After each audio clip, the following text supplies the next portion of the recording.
Okay, we're going to start Lamed Gimel. Ready? Lamed Gimel by the Mishnah. Rabbi Eliezer Aimer Neiteladim Kesim Mishalafanav Lachtus Beshina. This is Rabbi Eliezer ben Hurknes. He says that a person can take a splinter. Kesim is like a splinter, a toothpick, from wood that's in front of him, and he can use it to clean his teeth. So basically, he just made a keli, took a piece of wood and he turned it into something useful. Now, he holds that that's not a problem. Why is it not a problem? He made a keli. He says, I'm not sure why he doesn't consider it a keli. Whatever the case is, he doesn't consider the wood muktzah because wood is designated for whatever use you have. Usually wood is designated for burning. Remember? We said that. Here, Rabbi Eliezer obviously doesn't hold of that. He holds you can use it for other things. Now, Rashi points out, based on what the Gemara is going to explain, that Mishalafanav doesn't really mean Mishalafanav. It doesn't really mean in front of him. It means he could take from the chutzner as well, the whole courtyard. Now, when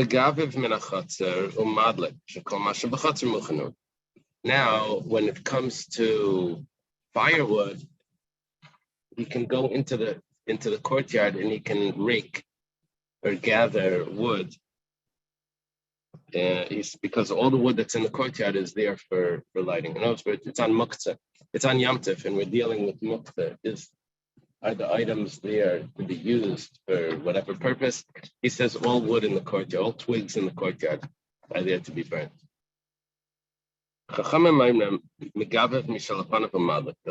say, no, the wood in the courtyard is not there to be burnt, it's muktzah. And you also can't make a kesem. You can't make a toothpick. So there's really two machlekes in here, at least the way Rashi learns. Rashi learns, he says, the tarti pligi. Rashi tells us, they're arguing about two things. First of all, are you allowed to take wood from the courtyard to burn? Is that designated for burning? Second of all, are you allowed to use the wood to make a toothpick? Rabbi Eliezer says yes. Nachum say no. So Rabbi Eliezer here is going to be the lenient one. Yeah. Next. You can't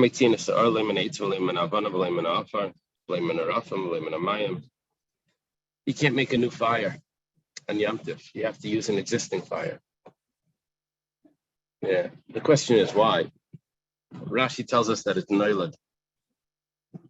It's a new, you're creating something new. Yeah. I don't know exactly what fire is. I didn't do the science of that. What is, it gets hot, and then there's like a flame. What is the flame? What is that fire?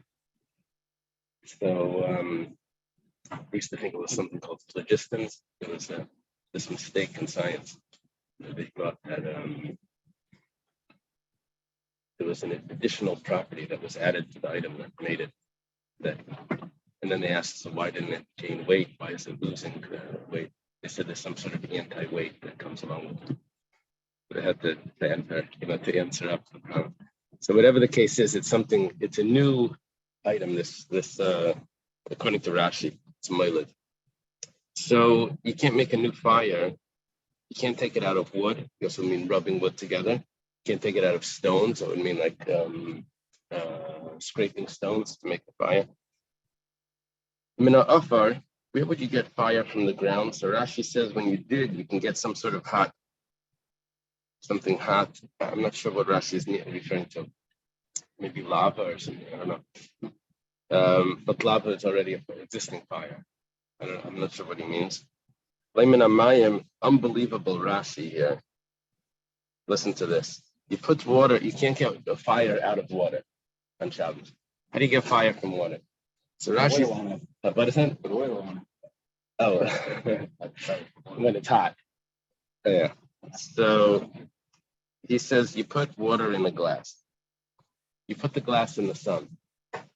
And then you position it in a way that it will start a little fibers to burn, like basically a magnifying glass. It says that he heard this in the Piyut Yoitzer Sheyasarech and Migaine Lombardio, is that a city in Italy or something? Lombardo.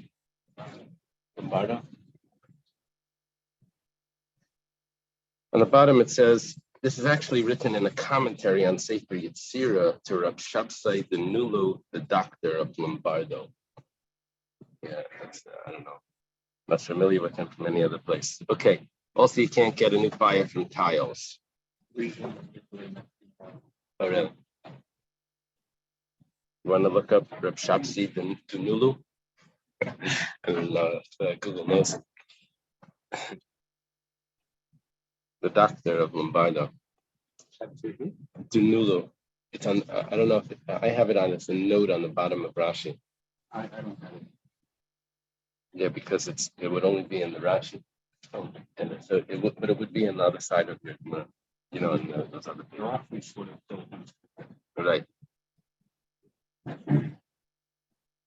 Okay. The last piece in Malabdim Masaraf and Lifley spent. You can't whiten a tile to cook with it. I'm just going to explain that it's dealing with a new tile, and you would whiten it by putting it into the fire, and then it would harden, and then I guess you would cook on it like a hot. Some things they make on these hot tiles, a lapa or something. Right?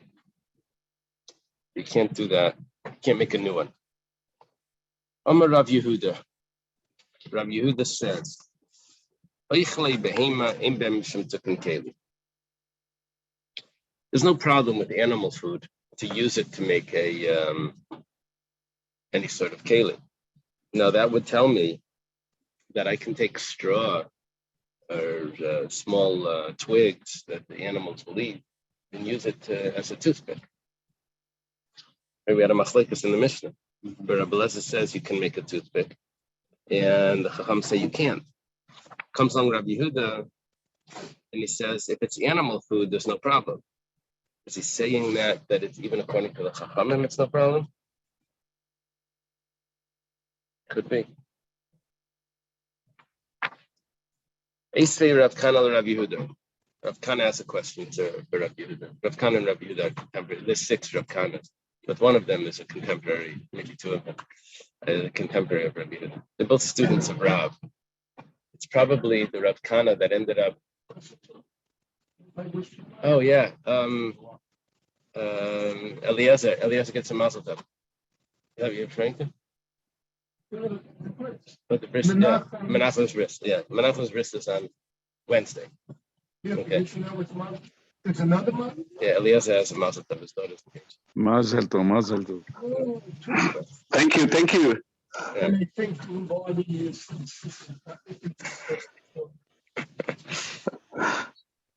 I'm sorry. The doctor showed up. Okay. So Rav Kana, if you remember, we mentioned probably that Rav Kana was a student of Rav that ended up running Eretz Yisrael. It was there by Rabbi Yochanan. Ari Olam Babel. They said a lion arrived from Babel. Rav Kana was a great Amira. So he asks Rabbi Yehuda a question. Rabbi Yehuda says food has no problem. You turn food into anything. So he says, 1 second. You can move spice twigs that give a fragrance. Spices that summon. And you can move them to smell, and you can even wave them to give off the smell. Now, if you want to get the smell out, so you squish it in your fingers, and that it gives off the smell. But you can't cut it. You cut it, you'll for sure get the smell, but you can't cut it. Now, why can't you cut it? You have a twig, I don't know, hadassim, let's say, or something. You can't cut the branch. Cinnamon. You can't cut it. Why can't you cut it? So it turns out, that's the way Rashi puts it, it's a gzeira. You may end up cutting a twig and make a toothpick. This is going to be a bit of an issue for Rabbi Yehuda. Rabbi Yehuda just said you're allowed to use any food. It seems to be like a food. Let's say, cut my putter avalas. But if you do cut it, now why are you cutting it? Because you want it to smell. If you do cut it, you're not making a keli. It's putter avalas. It's a gzeira that you may end up making a keli. Let's say you actually go ahead and make the keli. Lasas beshina. Let's say you actually do it to make a toothpick. Then, you're not allowed to do that. That's the original malacha. Wow. It's a biblical law to bring a sacrifice. So now we have a question on. Yeah, it would only be a shaykhid. I mean, if he forgot it was Shabbos, or he didn't know it was Husser, or something like that. On Yom Tif, there's Malkus. On Yom Tif would be Malkus. Yeah, this would be on Shabbos. We're comparing back and forth, Yom Tif and Shabbos. Okay. Now, he says like this. You hear the question Rav Khan is asking Rav Yehuda. Because you're saying that you're allowed to use any food to do anything with. Turns out that it's possibly pater avalasser just to cut it, and it's a chiv chatas if you turn it into a toothpick. You're saying that there's no problem with it, even lechatchila you could do it. In response, Rabbi Yehuda says, "Amalei hafta pater avalasser kakashali chiv chatas mibai." He's saying you could have asked me a smaller question. You're asking me like a huge question. Elakitani bakashin, but the answer is that that's talking about a different type of twig. That's talking about a hard stem, which is not really food. And that's why there's a problem if you cut it. I was talking about soft twigs, which are food, and that's why there's no problem. I just explained this according to Rashi. Taisva says the flip shot over here.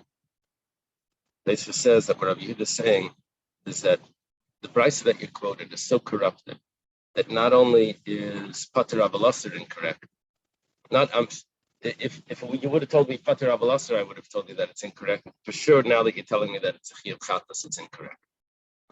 And then, according to Tosfos, the response is kitanya bekashin, is Rav Kana has to become defensive and defend the brisa. And he's saying, right, it's not Rabbi Yehuda defending the brisa, or defending himself. Rabbi Yehuda just goes on attack Rav Kana and brisa. Anyway, according to Rashi, kitanya bekashin is Rabbi Yehuda's response. Kashin, but then the Gemara asks, Kashin b'nei Melila Nino? Can't be. You're giving me a teretz, but it doesn't fit. You can't say that we're talking about that he's rubbing it between his fingers. If it's a twig, you can't really rub it. If it's a hard twig, you can't really rub it. If it's something soft, you bend it over and you rub it and it gives off a smell. But not if it's a hard piece of wood. Gemara says, you're right. But if we add words into the brisa, then it's going to fit. The brisa is missing words, and it says the following. Yeah. They explain, we mentioned this before, probably. What's the pshat? How do you just add words? What's going on? He said that Rebbe really wasn't supposed to write the Mishnah because it was the Hora law. The Hora law is not supposed to be written down. Tarsh about that. It says when he did this, it was he did it. He did it because he saw that the Torah was going to be lost. It wasn't written down. So he did something for God, even though it was a small violation. Anyway, when he did it, he didn't do it in a way that it should be perfect. He still left out certain things. He wanted to still be oral. So that's why we still left with some Surah Matzers, and that's what they explain. That's a good question. So here, how does it fit? It must be those that went along and project, whoever had made the prices did the same.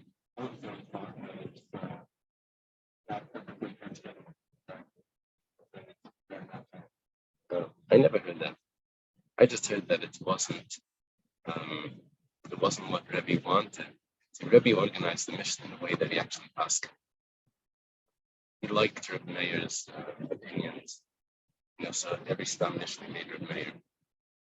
He set it up in a way to get the halacha in a certain pattern. There was an agenda, in the way he set up the Mishnah for Paskin in a certain way. Stam, he arranged it. Stam b'chakach machlekes. It was a lot of work, and then he tried to take the most precise wording, the most accurate. So the Bryce means outside. Bryce was left out, far, it's outside. So sometimes the Bryces came from other Tanoim that had their notes. It wasn't Reb Meir's. Rebbe took Reb Meir's. So Chesur Mechzer V'Chiktani, it's missing words. And this is how it should be taught. You can squish it between your fingers to smell. No problem. But you can even cut it. Okay. We didn't say that before. You can cut it because it's soft. That's if it's soft, like Rav Yehuda holds, right? But if it's hard, then you can't cut it. That's what Rav Kana was claiming. You get the fragrance by cutting it before. Yeah.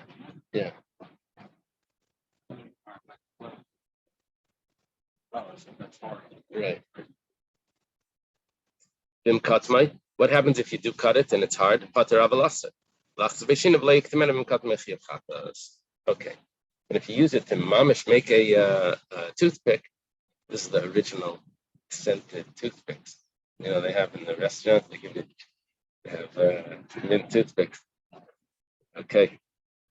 So chiyuv chatas. Okay, now the Gemara says, Mamish, two prices that contradict each other. One says you can cut it and smell it. The other one says you can't cut it to smell it.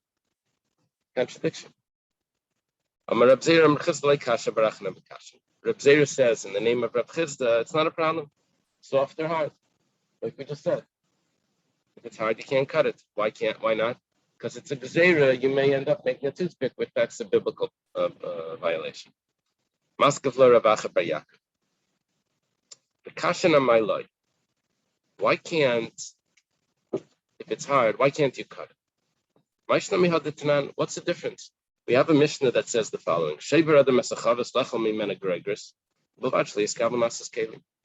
I'm allowed to do what's called a malacha that's ain't a miskaven.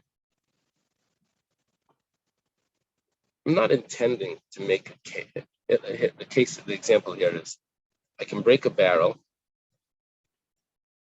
It's not really breaking the barrel, it's breaking the seal on a barrel. I break the seal on a barrel, as long as I'm not intending to have a keli, either from the seal or from the barrel.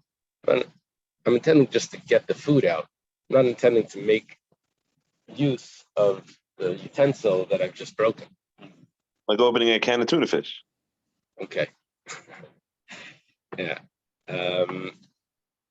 Yeah. No, this is Zaman. So it's a big machlekes. Yeah, I know. Okay. What they used to do, they used to take two can openers to open it to make sure that you don't make a keli. One on the bottom, one on the top, and you turn it together. So as you're making the keli on the top, Yeah. Okay. The idea over here is that you're not mechaben to make the keli when you're smashing off the top. You just want to get the food out. So too over here, when you're breaking off the top of the twig, that it's going to give off a fragrance. You're not intending to make a keli there, and now you have a toothpick. You're not intending to do that. You're intending just to get the smell. So what's the problem? If you're allowed to open a barrel, because there's no intention, so why can't you break off the top? There's no intention to make a keli. Who's asking this? This is Ravacha Bar Yaakov. It's like a logical question. What's the problem? Another question. Rava Baravada, Ravan Baravada, sounds like brothers. Damri Tavayo, they both said, Kiavinam Be Rabbi Yehuda, when we were in the house of Rabbi Yehuda, have a mafshach v'yavlan alusa. He would break a stick, and he would give us big sticks, I guess, to smell. Rabbi Yehuda would give this to Ravada and Ravan. Rava Baravada and Ravan Baravada. He gave it to both of them. Afagav the chazia lekatsa the nagri v'chatzini. These sticks were so big that they could have been handles for an axe or a hatchet. Yeah, he wasn't giving them soft twigs, and he was giving them, here, smell this, and he was breaking it and giving it to them. Obviously, not breaking it from the tree, breaking it, was already off the tree, and he was giving it to them to smell. Sounds like probably on Yom Tov. So, you see, it's not a problem. You're telling me that even Rav Yehuda, that's supposed to be lenient over here, is saying that that there's a problem if it's kashin. Here we have kashin, hard, and we're saying that it was totally mutter, like kashin. Harabi Eliezer Harabanan. There's actually another machlekes. It's machlekes Rabbi Eliezer and Rabbanan, and that's why you're seeing these contradictions. It's based on this machlekes. The Tanya was taught in the Beitza. Rabbi Eliezer Aimer Neitel Adam Kesem Shulchan of Laftus Beishino. Rabbi Eliezer says you're allowed to take a toothpick from wood that's in front of you and use it. You're allowed to take a twig, a splinter, and use it as a toothpick.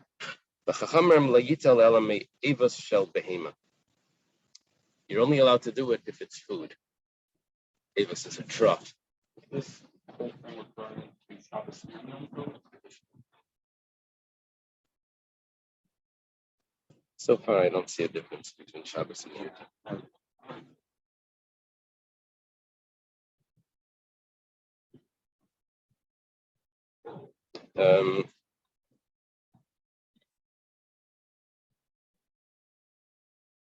It's a very, you said that Taisus.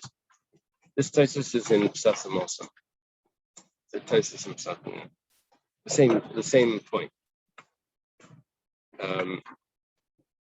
Taisus over here has an interesting question. He says if you're allowed to break wood to smell on Yom Tov, so why when Motzei Shabbos is Yom Tov, don't we smell Besamim? This assumption is the reason why we don't do Besamim and Abdullah on Motzei Shabbos is because we're afraid you may break a wood and smell it, and you're not allowed to break the wood to smell it. That could be making a keli, it's maybe making a toothpick. But if Rabbi Yehuda held that you were allowed to, and he actually gave it to them, so why can't you say Besamim and Abdullah on Motzei Shabbos? That's now Yom Tov. So you're allowed to break the wood. Taisus answers that, so now Taisus gets into discussion. Well, maybe Yom Tov also has an Neshama Yisera. So, you see, why do we smell Besamim? Because we're losing part of the extra soul. So to revive us, we have that smell. But maybe Yom Tov has that smell as well. He says, no, that can't be. Because then why after Yom Tov when it goes away, don't we smell? So Taisus in the end says that actually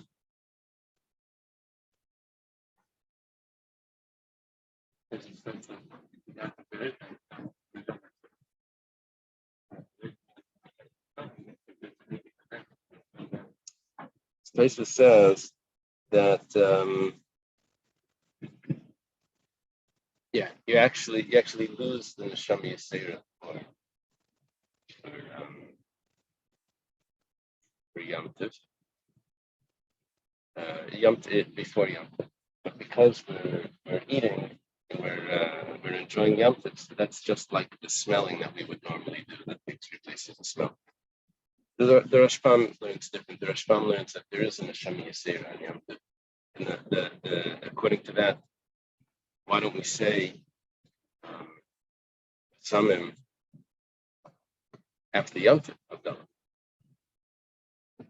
That's for the Hasidic parents that always said that after Shabbos, the Neshama Yisera goes away. But after Yom Tov, And the Shami Yisrael stays with you. So every Yom Tov you keep adding more to Shami Yisrael. You grow. You grow spiritually. Okay. So that's why that's why this shows on the scale. Okay. Yeah. Okay. Now here we just had a machlekes Rabbi Eliezer and the Chachamim regarding using a twig to make a toothpick. Rabbi Eliezer says you're allowed to. The Chachamim say it needs to be used if you take it from food, from fodder, some sort of straw, then it's fine. But otherwise, you can't use wood. Everyone agrees that you can't cut a piece of wood.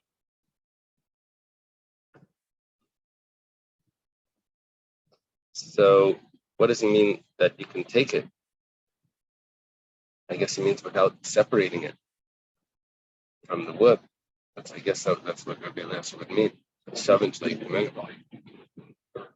Yeah. And according to Rabbi Eliezer, you can use it for other things as well. You can use it as a toothpick.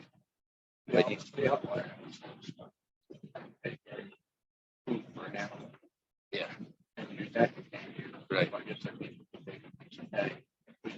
Right. Right. Right.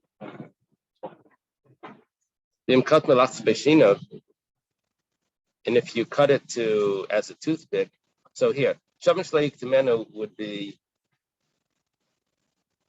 probably to smell. But if you cut the twig in order to use it as a toothpick, use it as a key, then b'Shabbos is chayav chatas.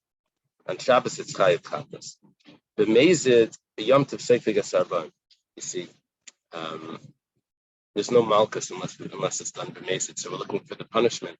On Yom Tov there's no chayav chatas, and chayav chatas would only be for shaking. So we say on Yom Tov, if he does it b'mezid, he gets malchus. The Rebbe Eliezer. The Chachamim say it's only rabbinic.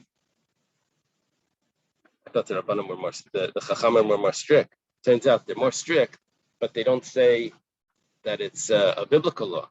Rabbi Eliezer says that it's a biblical law. And now the Gemara explains what we're trying to do by quoting this brisa. Rabbi Eliezer, the Ka'amar Hasam, Chiyuv Chatas, that if someone cuts a twig in order to use it as a keli, so Hacha Pater Avalasser. Then if he just does it to smell, then it's going to be Pater Avalasser.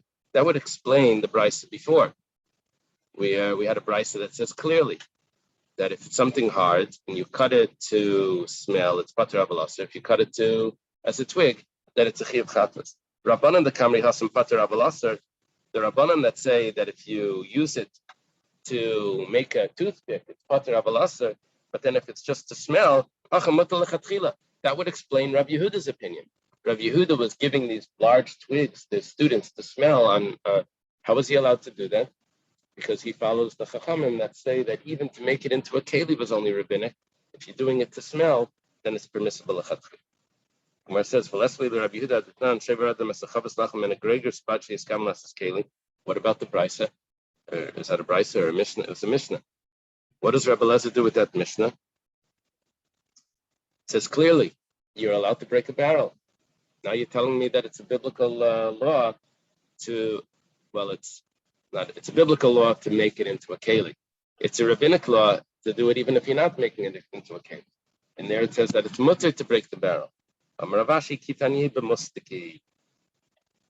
brisa is talking about where the barrel was broken already, and that's why it was permissible, and it was just put back together with some sort of resin or pitch.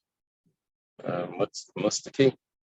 It's a type of resin that comes out of a tree, Raishna. It's an Arabic word. It's called mustaki. Rashi over here quotes that this pshat was told to me by Reb Shmuel HaMechunah Chassid min Barbeshta. See that bottom line of Rashi? I'm getting a lot of information from Rashi. Yeah. Apparently, in the universities, when they study Old French, they use Rashi because Rashi is the only source for Old French written in another language. So the pronunciation gets lost if you write it in the same language. Because you don't have it. But when you cross over to another language and you use another, then you can see the pronunciation. Okay. Oh yeah, very important. Hitherto, I'm sorry, Old English.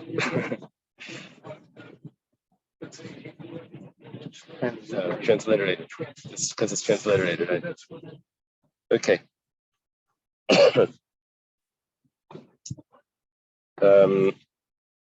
Megaviv menachatzer. You're allowed to rake from the courtyard. This was according to which opinion? Rabbi Eliezer.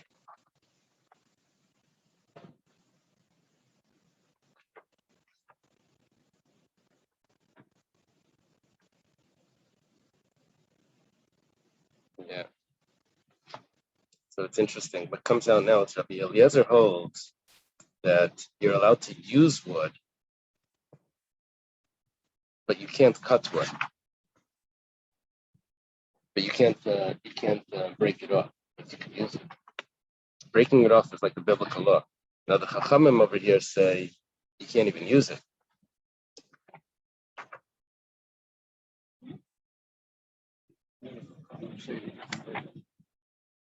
You can burn it, but you can't use it for a toothpick. Rabbi Eliezer allows you to take a piece of wood and use it for a toothpick, a twig. But you can't break it off. And he's very strict about that. If you do break it off, it's chiyuv. Some say if you break it off, it's rabbinic, but you can't use it anyway. Yeah. Okay. When you need a toothpick, the whole day is like it's spoiled. No. Yeah, we take it for granted when you have it, but if you don't have it, yeah. Someone described to me a job interview where when they after they left the interview, they noticed like the pea on their front, the green pea on the front tooth. They didn't get the job. We have tomatoes that are worse. You know, in my Machrenim, a guy got killed, his wife got killed. Or whatever. Okay. The Megaviv menachatzer, you're allowed to rake from the courtyard, according to Rabbi Eliezer or Rabbi Eliezer hold that anything that's in your yard is already mufchan. It's already, you had intention to use it even before Yom Tov, so it's not considered that you're taking from outside. This was never designated. The muktish. Everything that's in your courtyard is there for you to use. It's prepared. But you can't make a pile. Making a pile, that looks like maybe you're doing this for a long time, for more than Yom Tov. You're doing it for the rest of the week. Reb Shimon Matir, but my committee, what's the issue? Reb Shimon allows you to make the pile. The Tanakama holds you can't make a pile. Well, that's because it looks like you're doing it for tomorrow. In Reb Shimon, everyone sees the pot is on the fire, the grill is open. You know, they see that you're doing it because you're making a fire. So not thinking that you're doing this for long, for storage or something. My time was from the Kamoilid the Yom Tov. You hear? Rashi was quoting the Gemara.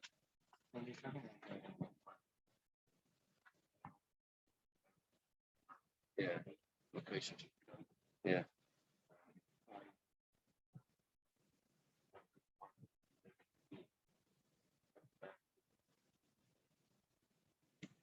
It must be that it is preparing the fire. Oh yeah, well there's different interpretations of what the Moshe was doing. But let's say he was making a bundle, then this would be an issue. So, but we hold that you're allowed to make a fire, and if this follows Rabbi Yehuda's view, and I see that that's Rabbi Yehuda's view, that says that it's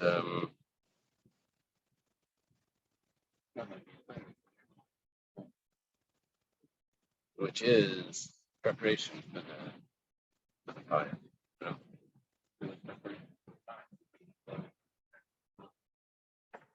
Oh, so that's why he says that it looks like it could be for tomorrow. He's collecting twigs. They're in the yard. It's not. You didn't chop wood and leave it in the yard. There's branches in the yard.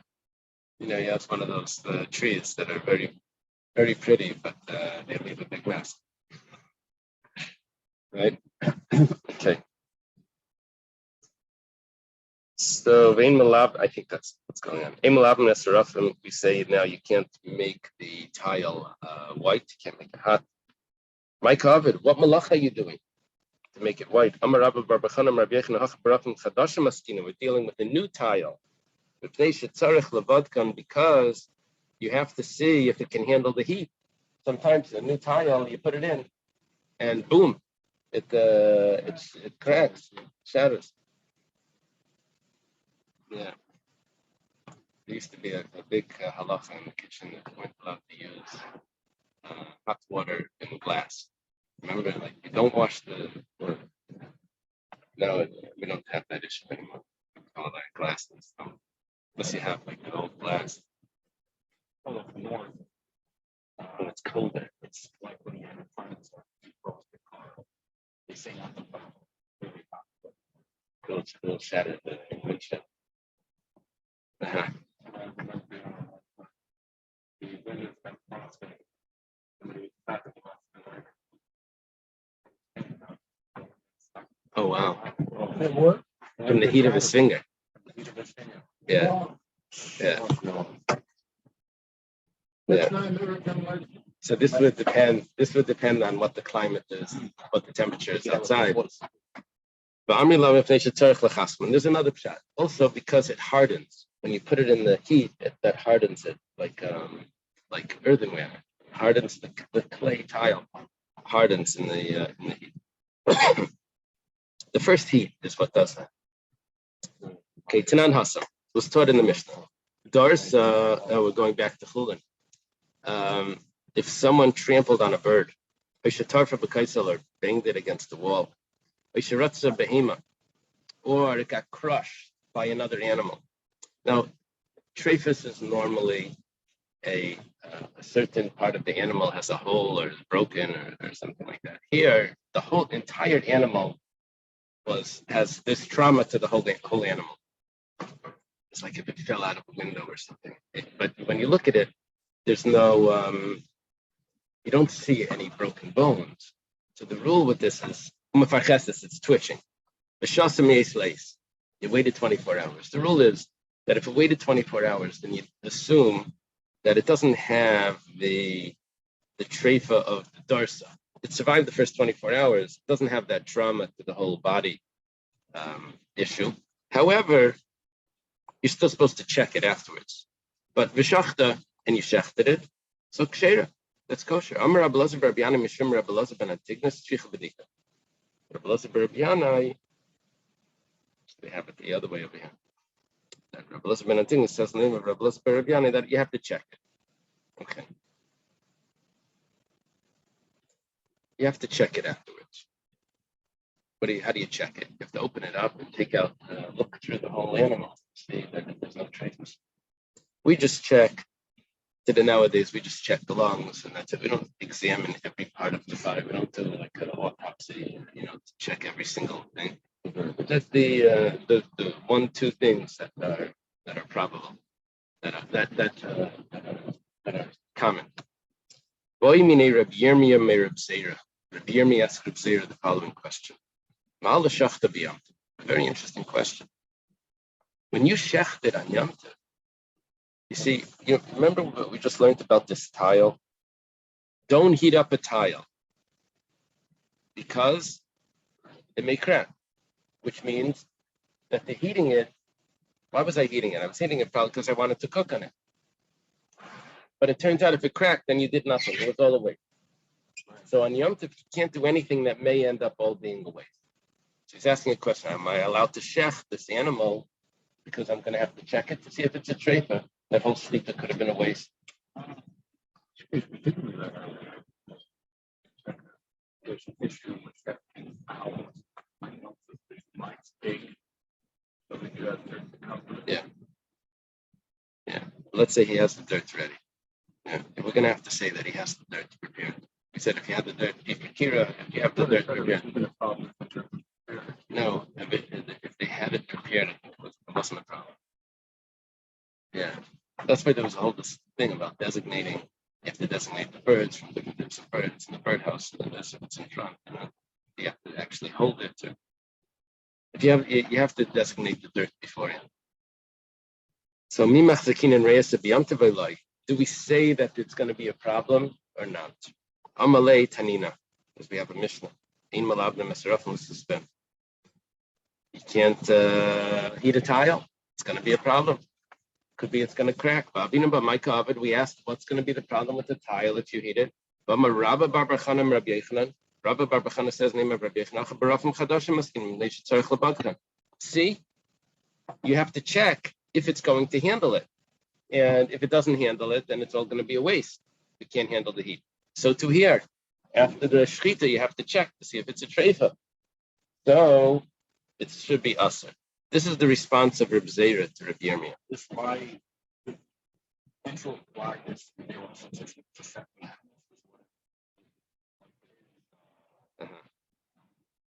So we're our assumption is that the fact that we check other animals, we check every animal. That's just a chumrah. Really, if it would be kosher anyway. Roiv behemoths are not treifa. The majority are not treifa. I would say it's kosher. But over here, you mamash have to check it because here it already had some sort of trauma. So Amar Lei, Rabbi Yirmiyah responds back, I don't know if that's a good answer what you just gave me. Because Anan mipnei shetzarech v'chasman masninama. We don't heat a tile not because there's a possibility that it's going to crack and then it turns out that the heating it was a waste. We don't heat it because it's a vadai malacha, that you're hardening it when you heat it. It's not because of a doubt. Reb Zera says it's because of a doubt. That's a raya that you can't shecht it. Reb Yirmiyah says that's not the pshat. It's because you're hardening it. Forget the doubt. The doubts wouldn't have done anything. That's it. Hardening it is tikkun keli, tikkun mana. You're making a keli.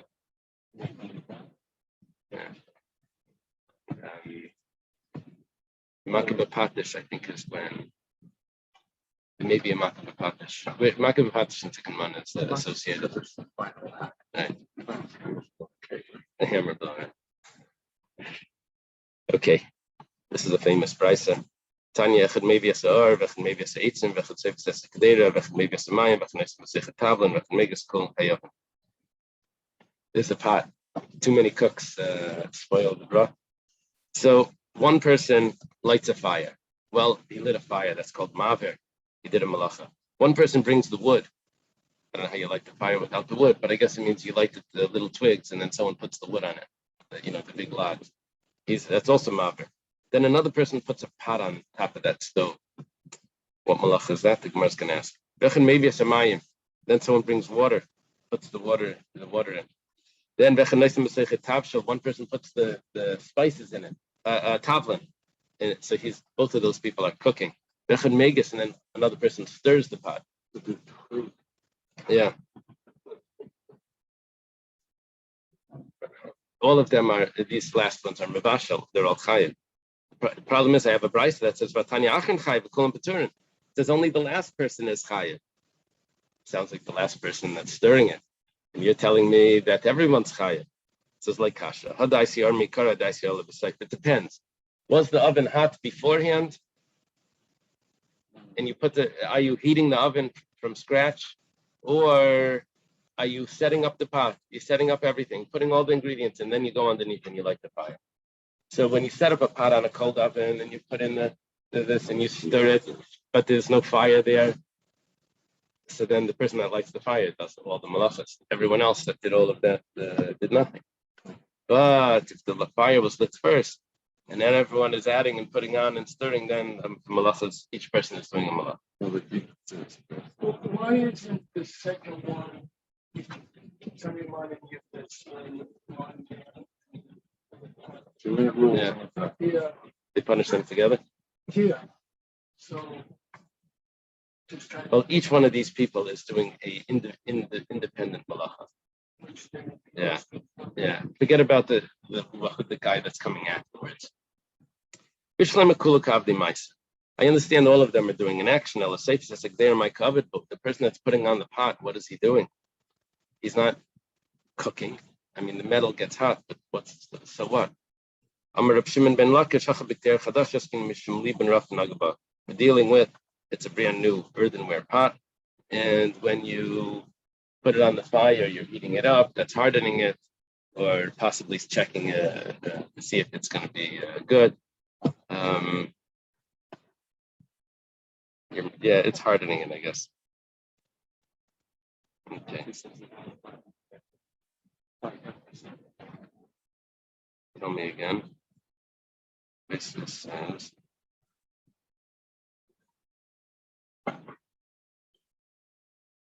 rich taste and spirit. Also, bacteria chadasha skin. Variation is harm slay lavashal b'tchila bacteria chadasha v'layim. Also, bacteria conis. The shaykh believe in half section Michael. The shaykh believe. Yeah. So Taisa says that there would be no problem in all of this Gemara if you put the food in first, then it wouldn't be hardening it. Okay. Tana Rabbanan. Tana v'kirayim chadashim in k'chalakilim and italim b'chatzah.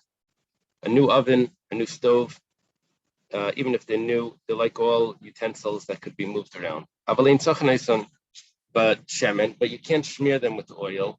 Being tashanayson b'matlas, sometimes like a new pot. What do? They have to treat it. They have to season it. Being tashanayson b'matlas. This is also some sort of smearing on it with a cloth. And then you can't pour cold water on it to harden it. They make it hot and then they put it into cold. But if you're adding cold water because the temperature is too hot and you don't want it to burn, that's acceptable. It sounds like you're allowed to lower the temperature. Why on Yom Tov are we not allowed to lower the temperature? I know I understand why you can't start a new fire. We just learned you can't make it smoila.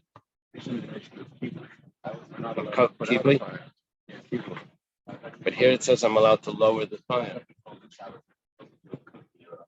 That's what it looks like from here. But we were always told that you can't lower it. No, yeah, I understand. But what about the lower the fire itself? Oh. Yeah, maybe because I have other ways of doing it, because I can raise the pot or something. Tana Rabbanan. Actually, let me not rush. Well, we're almost at the Mishnah. We'll leave it over here. That's right. Rush there. We're up to Tana Rabbanan. Okay. What day is the Siyum? Anyone know?